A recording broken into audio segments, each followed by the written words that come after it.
Hello বন্ধুরা, সবাই কেমন আছো? যারা বিএডে যারা ভর্তি হয়েছো তাদের জন্য বলবো, তোমাদের কিন্তু সেকেন্ড সেমিস্টার এবং তোমাদের থার্ড সেমিস্টারে ওয়েস্ট ম্যাটেরিয়ালসের তোমাদের দিয়ে একটা কিন্তু তোমাদের প্রোডাক্ট তোমাদের তৈরি করতে হয়। তার মানে ফেলে দেওয়ার জিনিস, ঠিক আছে? তা আমি একটা ফেলে দেওয়ার জিনিস বলতে, তোমরা জানো, তোমরা কোকো কোলা যে খাও, কাচের বোতলে যে কোকো কোলা, সেই পাইপগুলো দেখতে পাচ্ছ? হ্যাঁ, দেখে নাও, সেই পাইপগুলো দিয়ে কিন্তু আমি একটা পেনদানি তৈরি করেছি। এটা কিন্তু একটা পেনদানি, দেখে নাও।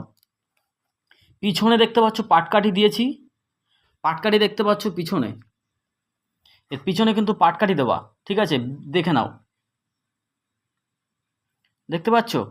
এটা কিন্তু বিএডের ফার্স্ট সেকেন্ড সেমিস্টার এবং থার্ড সেমিস্টারে তোমাদের কলেজ থেকে